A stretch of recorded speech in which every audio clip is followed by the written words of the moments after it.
I leaned back against the filthy wall. Once again, I had leapt before I looked.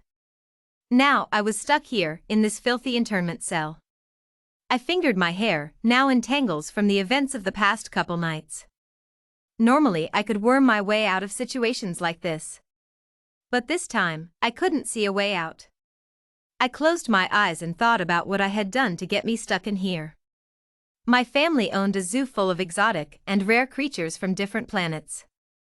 I loved walking around in the mornings and checking in on all of them.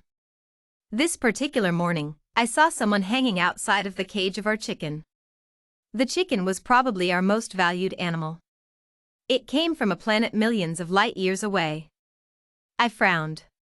He seemed unassuming, and he turned and smiled at me. Instead of calling my dad, I decided that I should go and talk to him. "Hello, sir. The zoo doesn't open for another 2 hours." He took the cigar out of his mouth. "Hello, miss. I don't suppose you've seen Mr. Lightborough around here, have you?" I narrowed my eyes. My dad didn't go by that name anymore. We were on the run, and had been for many years. "I've never heard of Lightborough. My dad is Jeremy Scott, and I'm Camilla." He seemed taken aback, but said, "Oh. I guess I can talk with your dad. I notice you have a chicken. I happen to be in possession of a rooster. I would be willing to make a deal with you." I almost jumped at the mention of a rooster. I had only ever seen our chicken. Not only was Earth millions of light years away, but they were a hostile planet. Any attempt at communication, and they got all up in arms. I had been trying to use this to justify what I did next. "A rooster? I'm sure my father would be interested. Do you think that maybe I could see it really quick?" He laughed. "Yes, I actually have it in my car. Come with me if you like."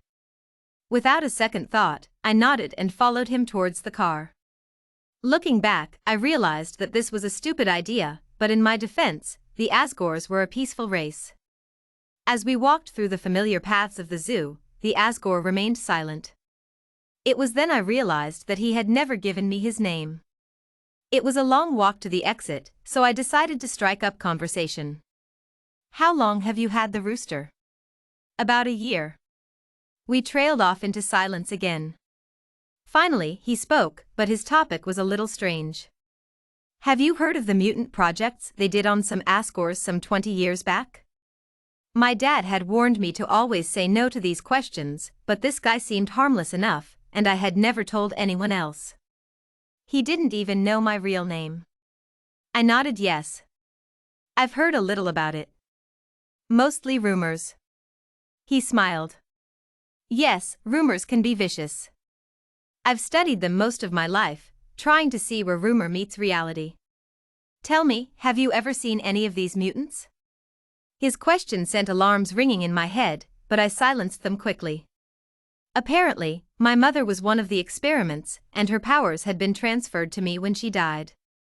My father discouraged use of them, and would never answer any questions.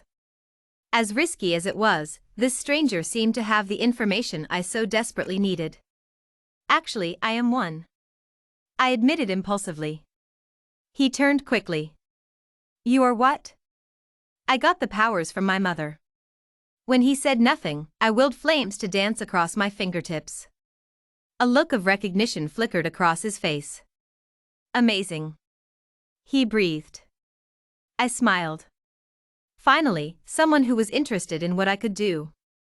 I closed my eyes and imagined the flames rising higher and taking shape.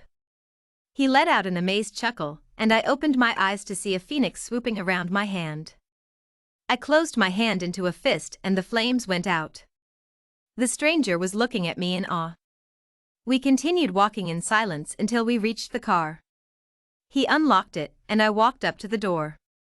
When I opened it, there was indeed a rooster inside. I could hardly believe my eyes. I leaned in breathlessly when I was shoved from behind. The door slammed and I frantically tried to open it. The stranger got into the car. "Who are you?" "I am the man who created your mother. I gave her everything that made her special." It is unfortunate that she is dead, but I suppose you will do. I started to panic, and tried to force the flames to my fingers again.